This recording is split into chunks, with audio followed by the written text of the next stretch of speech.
Welcome to Tuesday Night with County Executive Pittman, and I am Stuart Pittman, Arundel County Executive, and I'm joined tonight by three doctors talking about the topic of COVID vaccines. So we wanted to take some time to review not only where Anne Arundel County is in terms of setting up the vaccination plan, how we're implementing the state guidelines on vaccinations and some of the challenges that are being faced. But we want to answer questions from folks who've emailed in. Some of you on Facebook can put questions in the chat, which will come to me and I'll ask.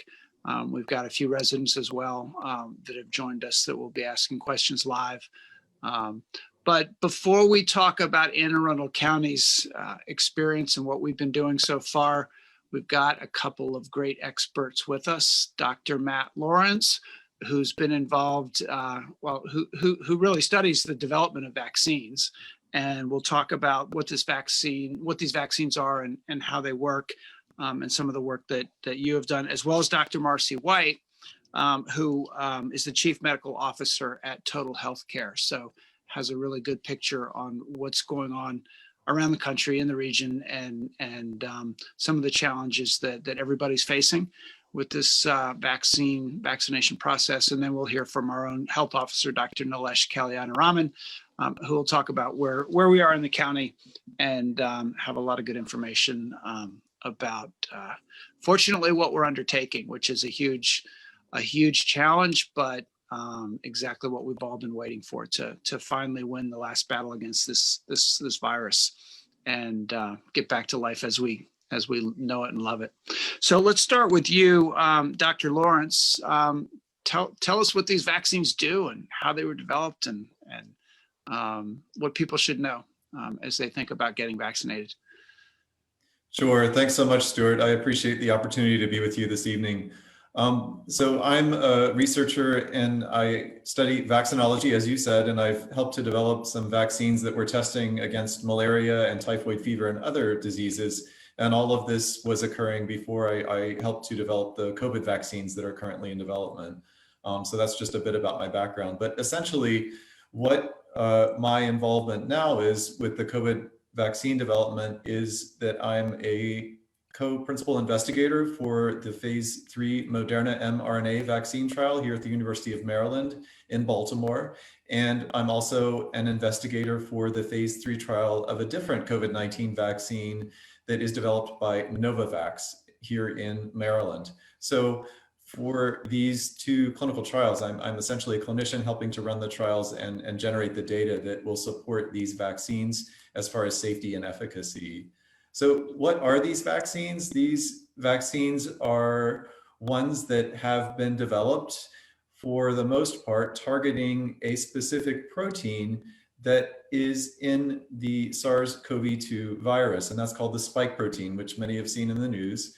And this spike protein is necessary for the virus to attach to and enter into human cells. So it's essentially the way that the virus enters the body.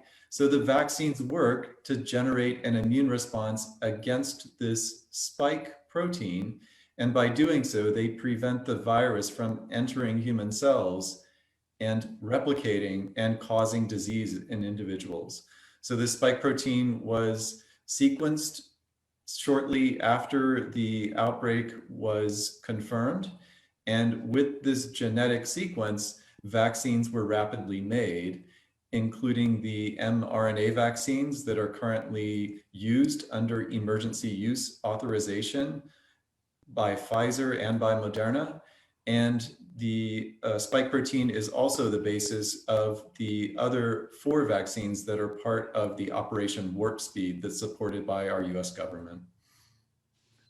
So, and you're doing testing on Novavax, which is one that has not yet been approved? That's correct. We just started to recruit for the phase 3 trial of Novavax. So this particular vaccine is a protein-based vaccine that has a booster that's sort of joined to it to increase the immune response. But again, it's targeting the spike protein and it is requiring 2 injections. And we just started recruitment for that at our Baltimore site. And do they all target the spike protein? Or is that just the Novavax? That's for the 6 products that are supported by Operation Warp Speed. They all target the spike protein. That's correct. And that's what's found to be highly efficacious, and it generates a significant immune response to combat the virus and prevent viral replication and prevent potentially virus from transmitting from one person to another, although we're still studying that. Sorry, I have so many questions that I know I'm supposed to let other people ask questions, but I just have to ask you. So you've mentioned that there are, maybe 4 or so others that are in the pipeline as part of Warp Speed. Any sense of the timeline for when they'll be evaluated and approved potentially? Absolutely. So of the 4 that have not yet been approved under emergency use, the next one that we think will have results is most likely going to be the Janssen product, or the Johnson & Johnson product. This is an adenovirus-based vaccine. We expect to see results later in January or early February as far as phase 3 efficacy results, and potential emergency use authorization in mid-February. The advantage of the Janssen product is that it is a single dose vaccine, so it will not require 2 doses. And also the storage requirements are advantageous. It only requires 2 to 8 degrees Celsius, or essentially refrigerator temperature, and it can stay that way for 3 months. So that's a huge advantage there. Some of the other vaccines, the next one in the pipeline is the Astrazeneca vaccine that's currently under phase 3 studies in the US. And the data is expected for that vaccine sometime in March, with the emergency use potentially being seen in mid-March. And that vaccine, again, can be stored at 2 to 8 degrees centigrade or refrigerator temperature, but this one does require 2 doses. The other 2 that's the one that's already been approved elsewhere, right? That's correct. In the UK. That's correct. Yeah, in the UK as well as in Australia and a few other countries. Yep. Okay. Well, that's great news. And when they're approved, will there already be production ramped up? I mean, are they already, how long does it take to get a large number of these new vaccines out to our health department so we can get them in people's arms? Sure. So the vaccines have already had increased production and manufacturing, and that's been supported by Operation Warp Speed and by the increased stimulus in funding for COVID-19 vaccine development. So stocks of vaccine are already in the works, and hopefully that will put them into the hands of vaccine delivery systems sooner rather than later, so that we can immunize as many people as possible in a short time frame. Great. Wow, that's good news. I hadn't heard about the ones that were forthcoming and that they're coming that soon. All right, well, we'll have more questions for you, I'm sure, as we go along, Dr. Lorenz. It's great to have somebody who's actually right in the middle of all the testing of these vaccines. So Dr. White, Chief Medical Officer, Total Health Care. Tell us what your role has been in all of this and what challenges you're dealing with. Sure. Thank you, Stuart, so much for having me on this evening. Greatly appreciate it. So I'm Marcy White. I am the Chief Medical Officer at Total Healthcare. We are a federally qualified health center located in Baltimore City and in Anne Arundel County. We have a site in Odenton, Maryland. And we have been heavily engaged in the COVID-19 testing efforts throughout the Maryland area. We have tested over 4,500 we have performed over 4,500 COVID tests, and now we're, getting geared up to provide a COVID vaccine. But I think most importantly, our role as community providers is going to be to have conversations with our patients, our families, and even our peers in regards to why they should receive the COVID-19 vaccine. So we've been heavily involved in the testing efforts, and now we're pivoting to become vaccinators. I just got my COVID shot yesterday. A little arm soreness, but that's all. I'm doing very well, and we're now engaged in getting the remainder of our staff vaccinated so that then we can be ready to vaccinate the general public. I am a pediatrician by training, and so vaccinations and speaking with parents and others in regards to vaccine hesitancy is really what the pediatric community, what we're really good at. And so being able to use those techniques and motivational interviewing to help share the message that this vaccine is important, as you mentioned, Stuart, for us to get back to our new normal, our post-COVID lives. Great, good. Yeah, I can't imagine not wanting to get the vaccine, but I understand that you know, people do have fears about vaccinations, and you know, not all of us even trust doctors as trustworthy as y'all are. There are people who don't trust the science. No, you're right. You bring up a great point, Stuart, that we need to, you know, make sure that we as providers have an understanding about in regards to vaccine hesitancy and why certain individuals or certain communities of people might be more concerned about the vaccine and how the vaccine was manufactured and what's in the vaccine. So having individuals like Dr. Lawrence who can speak to it from a scientific standpoint, provide the facts in regards to what Operation Warp Speed was all about, making sure that we promote that an mRNA vaccine is safe for you to receive, that the side effects, they exist, but they are minimal, and to have those really transparent conversations with our families, but also understand that we have communities of individuals, communities of color that have mistrust in the healthcare system, that have a history of being mistreated by the healthcare system. And so making sure we address those issues around structural racism and health disparities, but also understanding that COVID-19 has impacted those communities much more heavily. In order for us to make sure that we close the gap and get those individuals that will have more morbidity and mortality with COVID-19 vaccinated, we need to figure out what those fears, anxieties, what those beliefs are about the healthcare system, and speak one-on-one. So I think this is a great time for primary care providers, for the federally qualified health centers to make sure that they get engaged with their patients so that we can figure out what they think about the vaccine and have targeted messages to make sure we get those vaccines in arms. Absolutely. One thing I heard that I found interesting, somebody said that older people, and maybe they were talking about older white people, more than older African American people, who do remember you know, tests and treatment of African American residents way back you know, 50 years ago and more, that is a cause for distrust.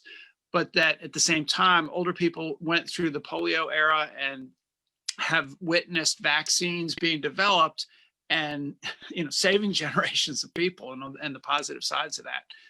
So that in some of the senior centers, I've heard that people are signing up, you know, in droves, and sometimes it's even the younger people who have less trust.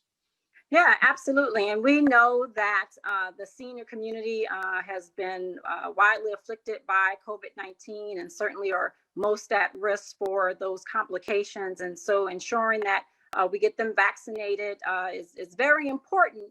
But those that might have some hesitancy around the vaccine, getting an understanding of what that is, right? We have a lot of the military who received the smallpox vaccine, a lot of older individuals that still have that scar. Unfortunately, they have the scar so that I don't have to have the scar, right? As far as the smallpox vaccination, because we were able to eradicate that through science and through vaccines. Right. Well, I know my mother's eager to get hers, and I'm eager to have her get vaccinated. Absolutely. There's a lot of pressure from seniors to get vaccinated quickly, I know.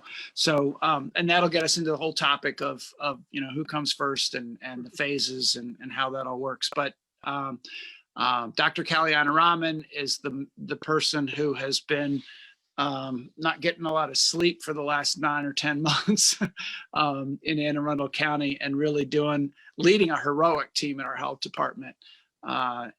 First it was, being the first out of the gate with contact tracing and getting that set up quickly. And then testing was rolling up, and getting the testing numbers ramped up quickly, and getting all these test centers set up. And now our numbers are growing, and we're not in good shape right now. This is, I like to think of it as the last battle in the war, but it's also the toughest battle, where the virus is making its last stand in the winter, where we know it's spreading faster, where people can't be outside, and people are tired of the restrictions. There's no question about that. And here we are, and now we have in Anne Arundel County just today announced that they've started to test for the UK version. What is it? The B1? I don't know. The B117. Yeah, there we go. I had to write that down. I'll get it. Variant of COVID. 2 people tested positive for that in our county from one household, and so we can expect that to be growing. So.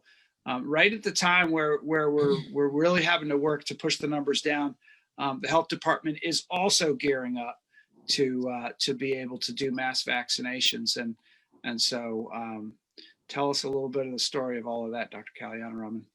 Yeah, so thank you. In fact, we've been talking about vaccines as really our exit ramp from this. But I think that probably the thing that I like to say the most, that others have said too, is that vaccines don't save lives, vaccinations save lives. So we have to get it into people's arms. That's where it does its magic. And that's a huge logistical undertaking. And so that's what we're talking about when we're talking about how many vaccines there are, types of vaccines there are, how many doses there are, how many people there are doing the vaccinations in the county and throughout the state. And so we started, the first vaccines were approved just less than a month ago. We're coming up on the month mark right now for the Pfizer vaccine, and then the Moderna was approved a week later than that. And so we've been ramping up our capacity, as you mentioned. We're seeing our case rate go up, and that's pulled more on our contact tracing. That's pulled more on our enforcement teams, on our testing. And in the context of that, I just want to give a shout out to staff at the health department for pulling together on this and finding even more people to somehow do vaccinations in the midst of all of that. Everybody's pretty much going at 150 miles an hour at this point. And so we at the health department are just a part of that puzzle. So hospitals got a lot of vaccines up front to vaccinate their staff. I think they got something like 40 to 50% of the vaccine doses that were available. CVS and Walgreens were contracted by the federal government to do nursing homes and then assisted living facilities, and they got something like 20 to 30% of that supply. And then the health departments, we got about 13 to 14% of that supply. So we got the smallest portion so far, but that's going to be growing, and we know that. And so we've gotten, to date, about 7,800 doses. 5,000 of those came just on Thursday, and so we're working through using all of those up. We're not quite sure how much we're going to get each week. We think it's going to be 5,000, give or take. But that's part of the challenge, is that we don't actually know the number from week to week, and that's because it's really up to the federal government to decide where the vaccine is going. And so we're geared up to deliver 10,000 shots a week. 5,000 first doses, 5,000 second doses. Right now, we're just in the first dose phase, pretty much. So we're doing 5,000. We got the capacity to do 5,000 shots this week. And part of that is figuring out how to get those who are at the highest risk. And that's why this first phase is healthcare workers, first responders, the nursing homes, the hospitals. That's really where we've keyed in on those groups because of their exposure level And then we'll be, once we're not done with that group, but once we've gotten through the bulk of those first doses, we'll pick up with that next group, which includes people who are 75 and older, going into the assisted living facilities, for the state's prioritization, educators, daycare, and really trying to get some of those important societal functions, and also some of the people who are the most vulnerable as well. Okay, so just to be clear then, the role of the county health department is you're told by the state, who really is following the CDC, as best I can understand, what the phases are. So the phase 1A, phase 1B, 1C, 2, and then 3. We're not allowed to cross over phases, right? We can't start doing 1B phase, people. Yeah, so the state has asked us not to try to keep this state in one place, right? So counties are at all different speeds. Has asked the counties to stay in phase 1A until we're all ready to move forward into phase 1B, and anticipating that towards the end of the month.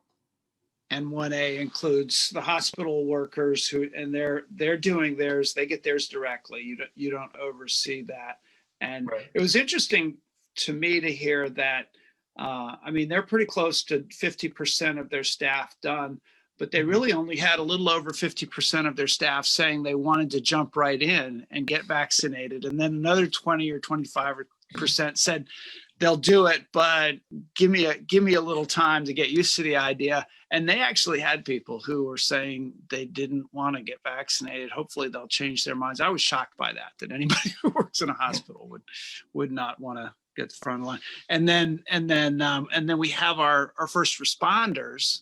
And I was really, in county government, they say it's hard to get all the departments working together. In Anne Arundel County, I've been really, and I think everybody in county government feels good about the fact that our different agencies, we have to work together, and we do. So the fire department stepped in and said, we can handle the first responders. We can, we have people who are trained to do vaccinations. In fact, I got my flu shot from the fire department, this fall. And so they've been handling that, and hopefully we'll be getting the fire department will be continuing to help. In fact, I shouldn't say hopefully. I know we just have to figure out how to pay all the overtime, but we'll do that. And then Central Services has been helping you to set up some mass sites that are going to be going. But you said 5,000 a week is what we're at now. Yep, 5,000 we're able to do a week. Yep. Okay, and we're limited by how many vaccines we get.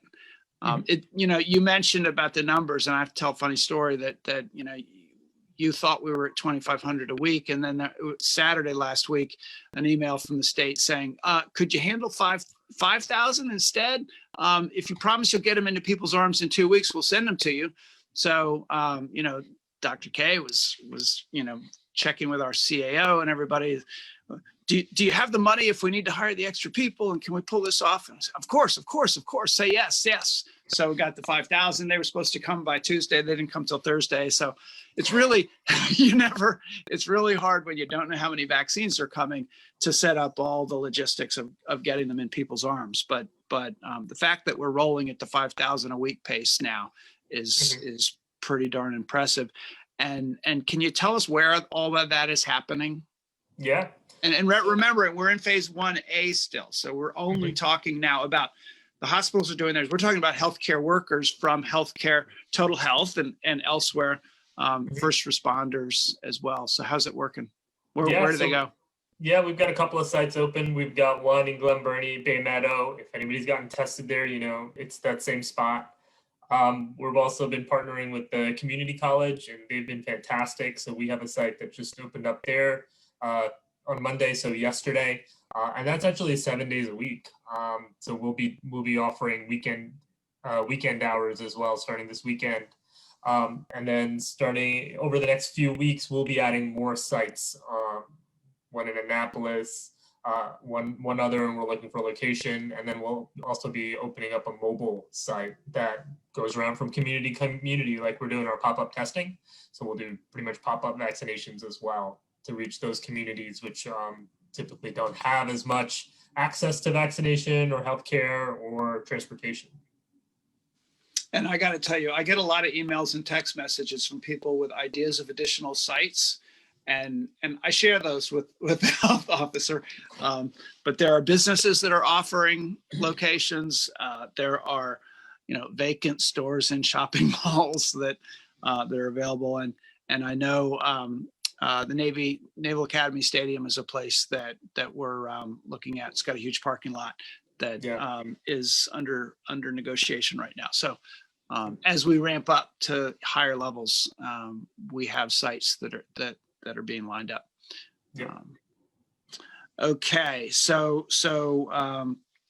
and at Total Health, how are your employees getting vaccinated, Dr. White?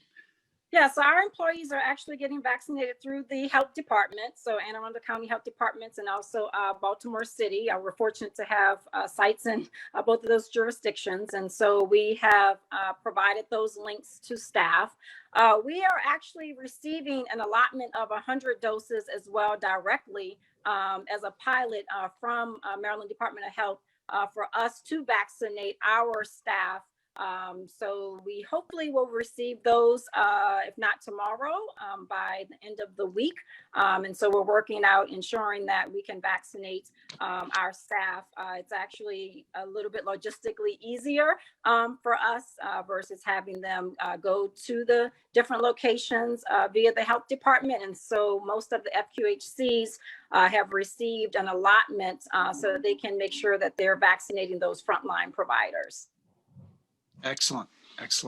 So I don't know if you, Dr. Lorenz, have been involved in any of the conversations about what the priorities are and how those decisions get made. I know that it was primarily at the CDC level, but if you can't, I know Dr. Kalyanaraman has some background in this. How do they come up with these phases? How do they decide who should get vaccinated first? Thanks, Stuart. So that's a conversation definitely that is very important. It's not something I've been necessarily a part of.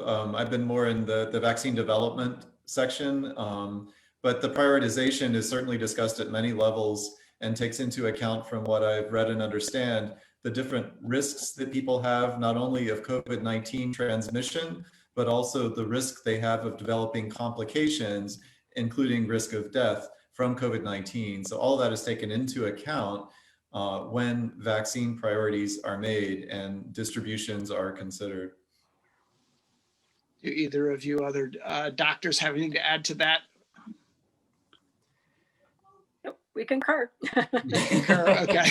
Yeah. All right. Yeah, I'm gonna jump over to some people that are probably more wise than I on with questions. And the first one who is with us, I believe, is Cherie, who's a teacher in our school system. And Cherie there? There you are, Cherie Harris.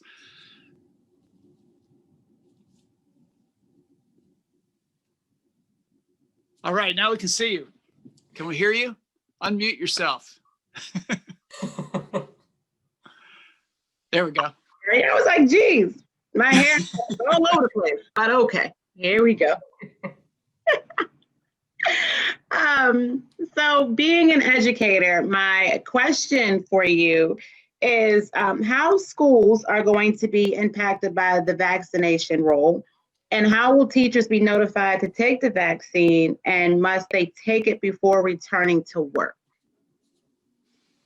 That's a really good question, Dr. Kalyanaraman. Why don't you take a crack at it? I might have something to add on it, but go ahead. Yeah. So teachers are in phase 1B, the next phase, and we are already working with the public school system in our county public schools to work out a vaccination schedule for teachers and staff.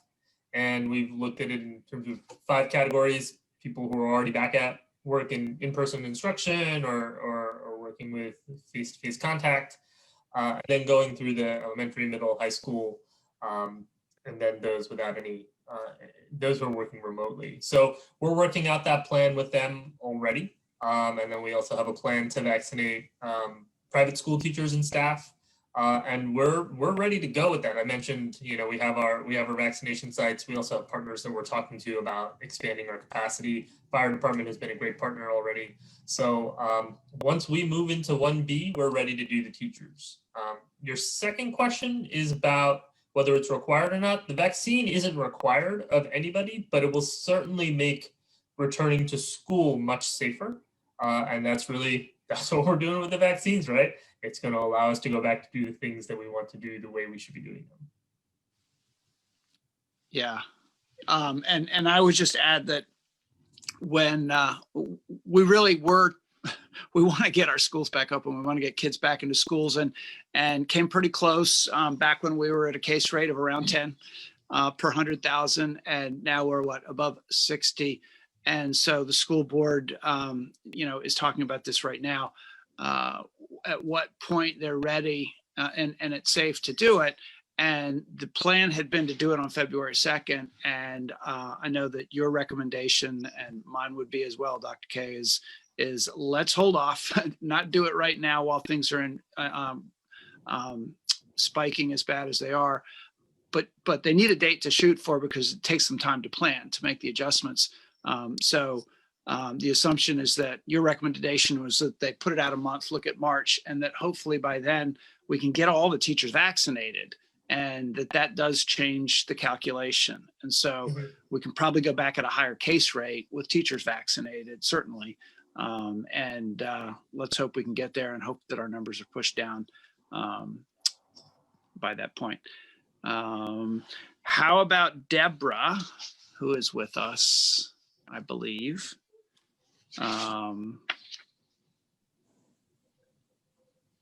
There we go.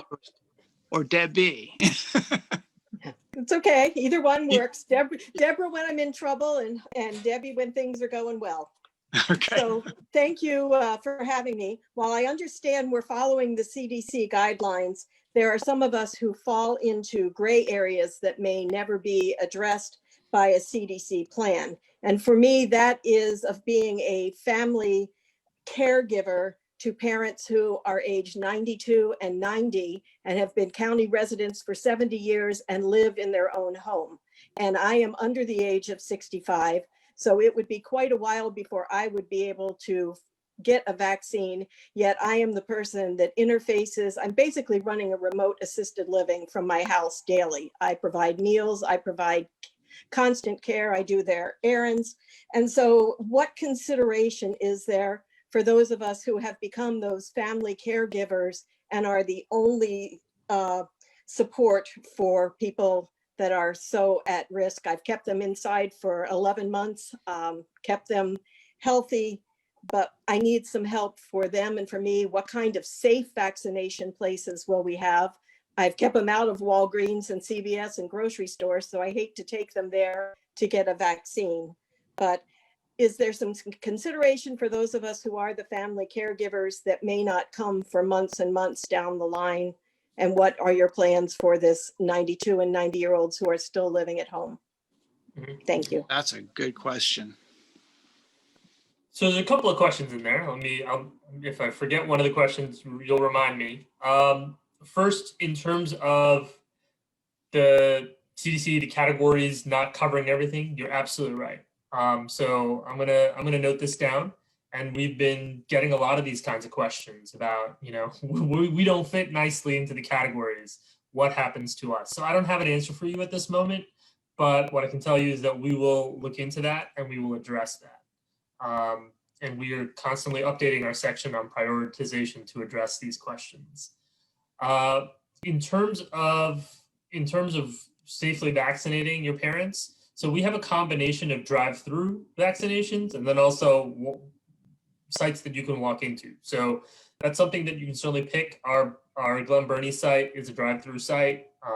Some of the others are you park and you walk in. So whatever works for you. And then we're also working with our Department of Aging for housebound people to be able to provide vaccinations in-house for them as well. So we're looking at a range of ways to get folks vaccinated.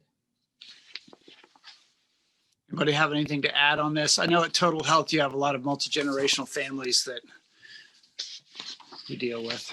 Yeah, and we're actually getting that same comment in regards to patients and families falling into those gray zones. And so, as Dr. K mentioned, as those come to our attention, making notations about them and making sure that we reach out to those individuals so that as soon as we can vaccinate them, we get them vaccinated. This is going to be a very proactive endeavor for us at Total Healthcare, to where we will be using our EMR, our electronic medical record, querying, finding out who are the patients that need to come in, and then also leveraging the relationships that our primary care providers have with patients. And so they might have an understanding of some of these patients that fall in the gray zone too, that might not pop up on a list based on queries that we can reach out to as well. So we'll be utilizing all of those to figure out who we need to proactively go after to make sure that they get vaccinated. Okay. Yeah, I've been hearing a lot of questions too about things that don't fall into the categories, and the categories aren't always very well defined.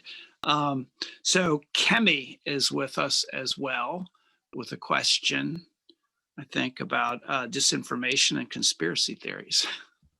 All right. Good evening, everyone. Thank you for having me here. I'm Kemi. I'm from the African Diaspora Affairs in Arundel County, and I have two questions. My first one has two parts. So are there any implications of taking the flu shot and the COVID-19 vaccine? If you take the COVID-19 vaccine, do you need to take it again in the future? And if you do need to take the flu shot, do you need to take the COVID-19 vaccine? So that's my first question. And the second question is this conspiracy theory that have been floating around social media, that if you do have the COVID-19 vaccine, if you take it, that is going to change your DNA. These are my questions. Those are good questions for Dr. Lawrence. Thanks so much for your questions, Kemi. So your first question related to COVID-19 vaccines and flu vaccine. And I think you were asking, if you take the COVID-19 vaccine, do you still need to take the flu vaccine in addition? Did I get that right? And the answer is absolutely yes. These are two different viruses. One does not prevent the other. So if you get flu vaccine, that will not prevent COVID. If you get the COVID-19 vaccine, that will not prevent flu. So yes, indeed, you do need each vaccine, and you need 1 dose of flu vaccine per season. And right now, the vaccines that are available for COVID-19 are the mRNA vaccines made by Pfizer and Moderna. And yes, you need the 2 doses of mRNA vaccine to be protected against COVID. We don't yet know how long the protection lasts for the mRNA vaccines for COVID-19, but it's something we're continuing to study.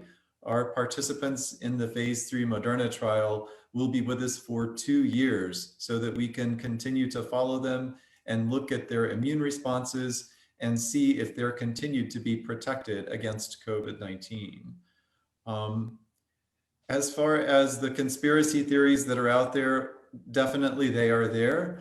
But for these mRNA vaccines, there is no change whatsoever to a person's DNA if they receive the mRNA vaccine. The mRNA vaccine does not last in a person's system. It degrades and it goes away completely. It generates an immune response, it does its job, and then it leaves. So we should put that conspiracy theory to rest. Thank you for asking, but definitely does not change a person's DNA. Thanks so much. And you're also not actually getting COVID injected into you, right? That's right. Absolutely. No, the COVID vaccine does not cause COVID disease. So you're just getting what is the genetic code for a part of the SARS-CoV-2 virus. And that's what's being injected to train your immune system to recognize COVID-19 in the future. And that will prevent disease and transmission. All right. Good. You know, and that raised a question that I have had, and I think I've heard the answer to this, but I'm going to ask it for other people. Once you had the first dose, between the first dose and the second dose, to what degree are you safe?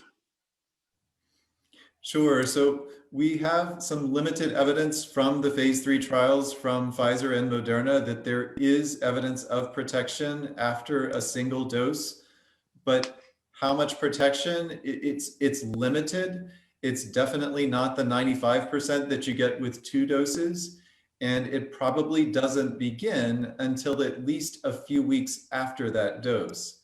So while the protection is limited and it takes some time to develop, we think probably 2 weeks, you should not rely on that or change your behavior in any way while COVID transmission is still so high. Continue to wash your hands, socially distance, and wear a mask, and do other things to avoid COVID-19 transmission, like avoiding large gatherings. So the vaccine shouldn't change any of those behaviors, at least for now. In order to carry out at aacounty.org/carryout. Thank you. We have the menus of all of our great restaurants, and it's a great way to go. Okay, so we have a bunch more questions, lots and lots of questions here that have been emailed in or that have come in on Facebook. So maybe I can lump a few of them together. Phyllis is asking when the health department will have information on signing up for the vaccine. Well, I guess when we get to the point where people are signing up, what's the system? How will people find it? When we get, say, to phase 1B, where people over 75, how do they do it? Yeah,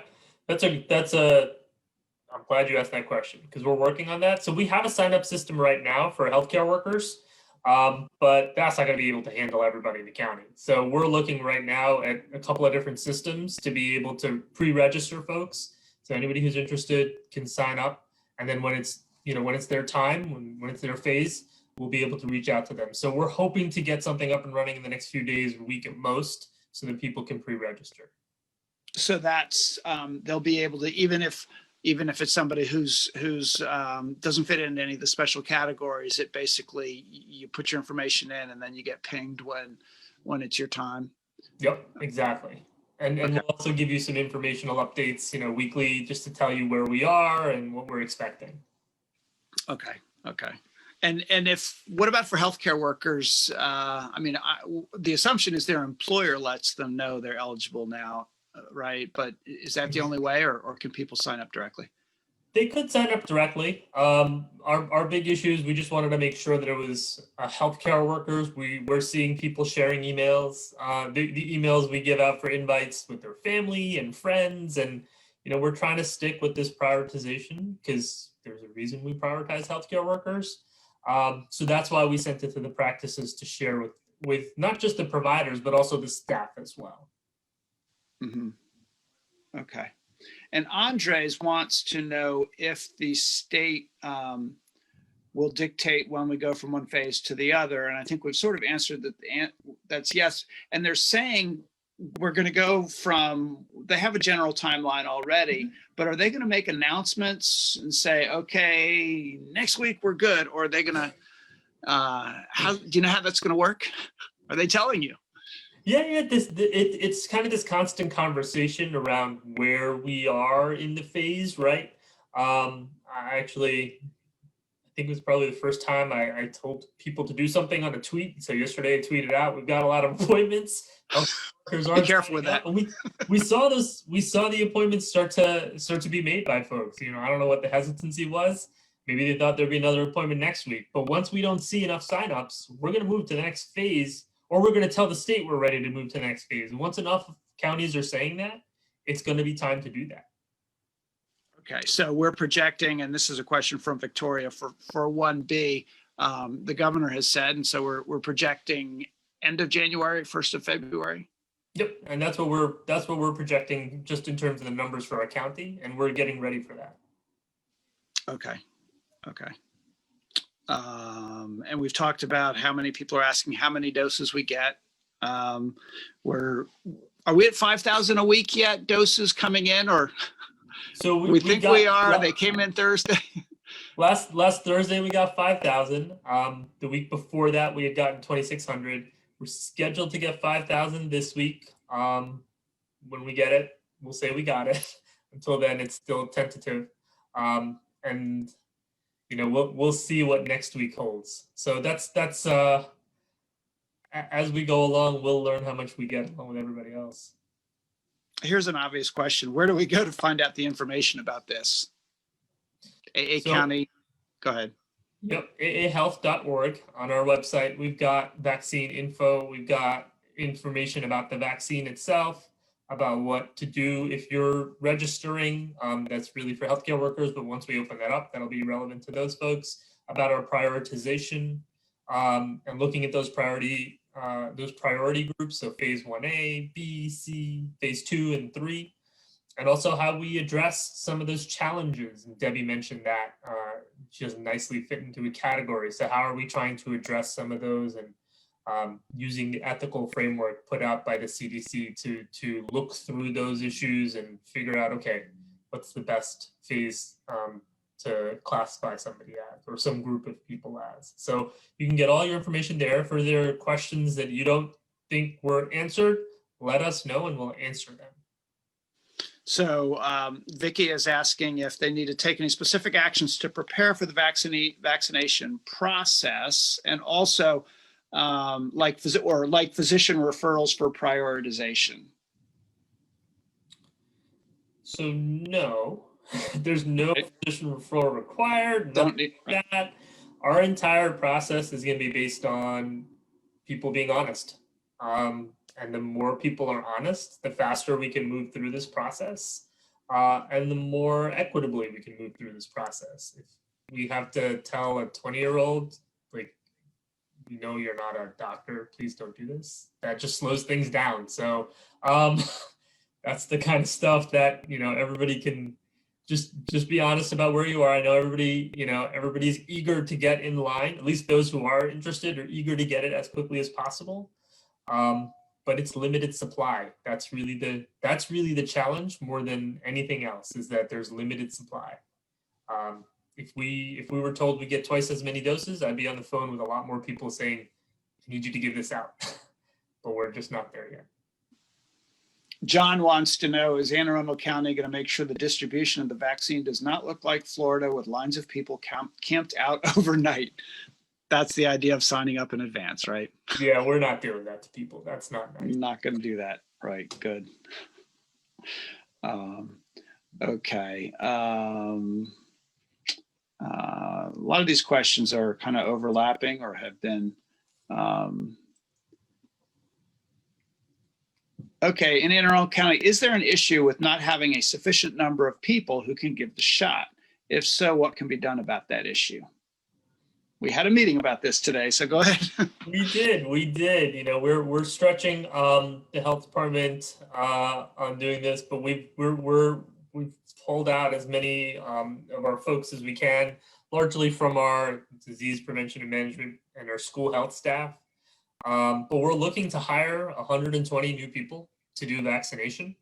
A range of people given the shots, helping with site support, nurses to do the vaccine draws and monitor for side effects. That's a key part of what we do. And so we're going to be hiring. I know there are people who are interested in volunteering. Right now we need full-time people. That's why we haven't gotten to the volunteers yet. Usually it's a few hours, and we're looking to dip into that volunteer pool hopefully later in February, when we have a bit more of the infrastructure in place. And then we can add people. So that's our plan on staffing. It's a massive undertaking. Hiring 120 people in about a couple of months is no joke. So where do people go if they want one of these jobs? And what do they pay? I don't even know at this point. We're just moving so fast. We're like, just put it out there. So we just posted for these jobs today, and it's a range of different job types. So they pay different amounts based on the job type.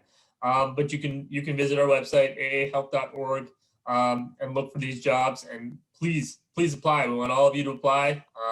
We're gonna hire up as fast as we can and get this done. Yeah, at least $15 an hour, I hope, right? Yes. pay livable wages. Good. That is correct. All right. I'm going through this, scrolling these. You might have, Dr. White, some questions that you hear. So jump in if you have some. We've got a few more minutes. We have, 5 minutes or so left. Are you hearing things in your clinics? What other concerns are you hearing? Are these the typical questions everybody's hearing? Yeah, the typical questions around side effects. We actually surveyed our staff prior to them being able to go and get their vaccinations at the local health departments, just to see what the uptake would be, because the literature was showing that about 30% of healthcare providers were saying that they would not be vaccinated against COVID-19. And so we wanted to see if that was similar among our staff, and we surveyed our staff, and we had over half of our staff respond to the survey, and about half of those responded that they would receive the vaccination when offered to them. And when we asked, what would be some of the reasons for them not wanting to receive the vaccine, and the large majority talked about the side effects, concerns about the side effects of the vaccine. Some individuals did mention the concern regarding the mistrust in the science and the fast pace at which the vaccine was developed. And so wanting more information on the safety and efficacy around the COVID-19 vaccines. And so what we've decided to do is to have an influencer model. So those individuals that have been vaccinated, like myself and other staff, to be very transparent about what our symptoms are that we are experiencing post-vaccination. We are going to have a campaign to have staff that have been vaccinated to have their COVID-19 vaccination cards, and to post that around so that not only our staff can see who's been vaccinated as far as their peers, but that when our patients are walking through the doors, they can see that the staff have decided to take the COVID-19 vaccine. And we're also going to have pins that say, I've received my COVID-19 vaccine. So we can have that exchange and conversation to talk about the side effects and give our experiences, to talk about what the literature shows around the side effects, and be able to really speak truth into what we're experiencing personally in regards to side effects, but then what the literature says about those as well. So that's the influencer model that we hope to create at Total Healthcare, to strongly encourage individuals, staff, and patients to get vaccinated. Excellent. Yeah. And Dr. Lawrence, two questions here that probably you're the expert on. One is, if you've had COVID-19, do you recommend they still get vaccinated? Is that safe? Sure. Jasmine, that.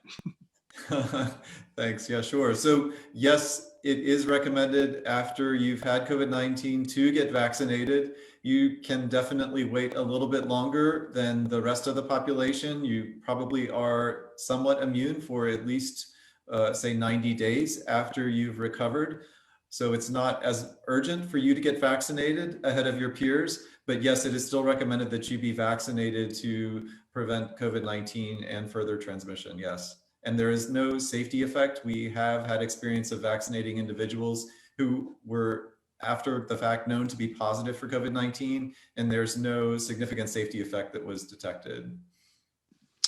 And this is from Jenna, has testing been started on children, elementary aged? Sure. So certainly children are prioritized for COVID-19 vaccine testing as well. Traditionally, vaccines are first tested in healthy adults and then tested in other populations that are deemed vulnerable, including children and pregnant women, for instance. So children have not yet been tested for the Pfizer or for the Moderna vaccines. There is testing in adolescents for the Pfizer vaccine that's happening in the United States since October, and this is ongoing. Moderna has also launched a vaccine trial in adolescents. These are kids aged 12 to 18, and that is ongoing as well. So there are efforts to determine safety in these populations, and then the thought would be to march down to the lower age groups that are considered more vulnerable. So it's on the horizon. Okay, good. And is there anybody who shouldn't get vaccinated? There's a question here from Thea. Is it safe for those with autoimmune issues? So that or any other health condition that would make it dangerous? Sure. So these vaccines, the mRNA vaccines, are dead vaccines. They're not live vaccines. So in general, they wouldn't cause problems for individuals with autoimmune conditions, but it's certainly worth a discussion with your doctor if you have concerns. So we always say refer to your doctor who knows you and your health condition the best so that they can determine with you the best way to protect you against COVID-19. Okay, Amy says, please consider making restaurant workers a higher priority. Wait staff are exposed directly, indoors, and in close contact. They're also extremely financially vulnerable. And if they're exposed through their thin masks, they're potentially spreading from customer to customer. And some of these other questions have to do with whether or not we have the authority to go outside of the phases or within the phases, whether we can prioritize.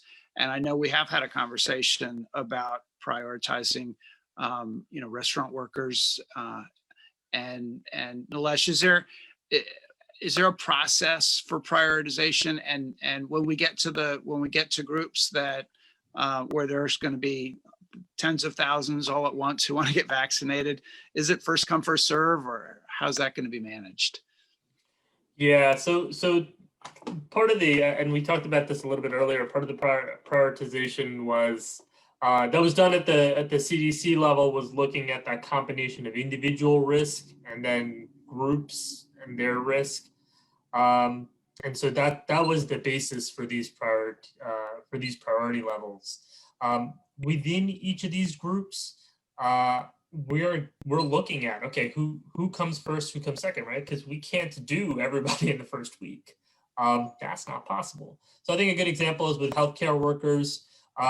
We looked at, okay, what do we need to do? And we actually prioritized those practices that have the highest portion of Medicare, Medicaid, and uninsured patients, because those patients are generally at higher risk from COVID. And that makes those healthcare workers are at higher risk from that. So we prioritize them. And it doesn't mean that everybody who doesn't have a significant portion isn't going to get vaccinated. It's just going to take a few more weeks for you to get your invite. That's really all we're talking about, right? And so as we're looking at our phase 1B, we're having the same conversations. How do we prioritize within that? What portion of educators versus 75-year-olds are we doing each week? And right now we're looking at how to resolve that. We have conversations with other health departments around the county to try to have a more uniform approach to this.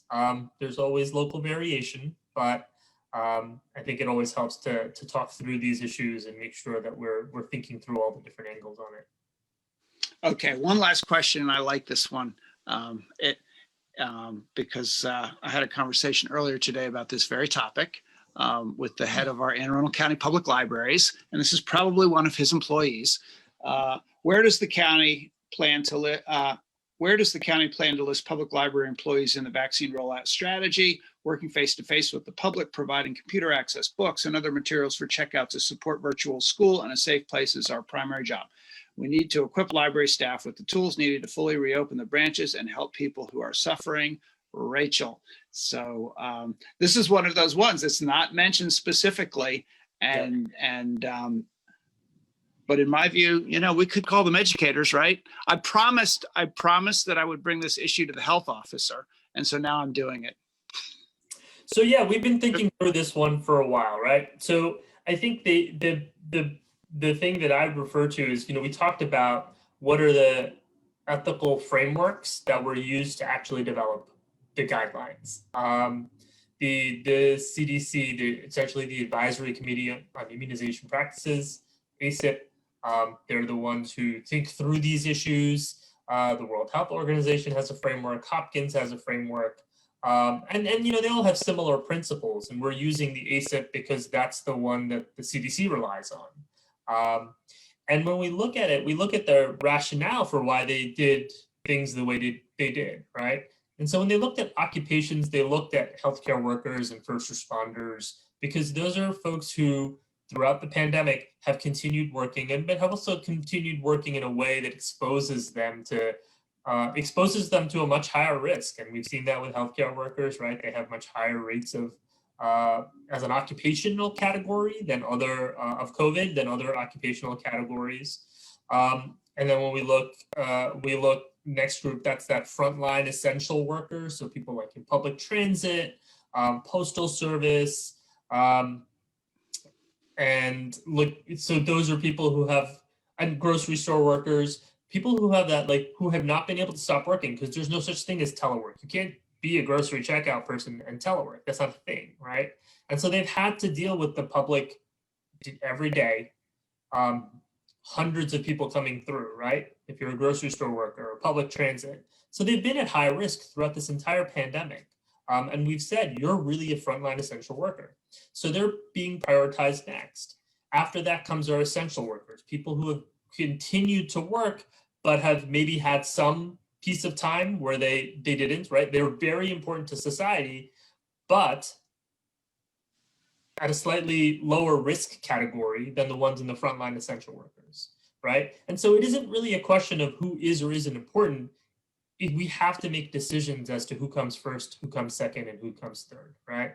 And so in that category of essential workers, that's where we have folks like the library workers who are, they don't have a proper title, it doesn't say libraries there, but they're other essential workers with public facing responsibilities.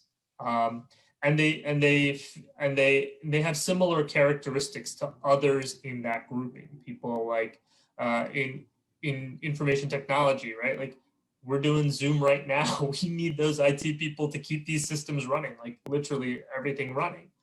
And so that's the challenge we have, is how do we do this equitably? Because every group has a reasonable claim for why they're important. But then when you consider everybody at once, you have to make decisions. That's there've been a lot of tough decisions that we've all had to make during this pandemic. Well, I promised I would end this thing by 7 o'clock, and we've just run a little bit over. Is there one thing each of you would like to say when you have now you have an audience, a message that you want to get through? You probably said it already, but give it to us in just a few words. Dr. White, I know you got something to say. Come on. I absolutely have something to say. One is wear your mask, watch your distance, wash your hands. Continue to do that even though we have a vaccine available. We do not have everyone vaccinated. And so as Dr. Lawrence mentioned earlier, you still have to practice those preventive measures. So please wear your mask, watch your distance, wash your hands, please. All right. Dr. Lawrence, got anything? Thanks so much. We have vaccines that work, but we still need more. So just want to encourage folks to consider being a volunteer for our phase 3 Novavax vaccine trial. You can sign up at cvdtrials.org. That's at the Center for Vaccine Development at the University of Maryland School of Medicine. And we'll get back in touch with you. That's cvdtrials.org. Thank you so much. All right. Thank you. And Dr. K? Just be kind to yourself and others. It's been a long 2020, and 2021's gotten off to a rousing start. So I know it's hard. I hear you, but I think extending a little bit of kindness to yourself and others, that's how we're going to get through this. Be kind to yourself and others. I knew you were going to say that. I could have put $20 on that. That's always been the message from our health officer, and those are really very wise words. Well, thank you all for doing this, and this is it's so exciting to have a vaccine, to be able to be talking about this, and to think about this summer, hopefully, going out and having some fun for a change. And Anne Arundel County is we have great team, great staff, particularly in the health department. I just have to thank you over and over and over again. I was hearing about some of the hours that people have been working lately, and people are tired and they're hanging in there. But I've heard from so many of your staff, Dr. K, that this is what they were trained for. This is the moment that they built their careers around, is being able to deliver in this time. And thank you, all of you, for doing that. All right. Good evening, everybody.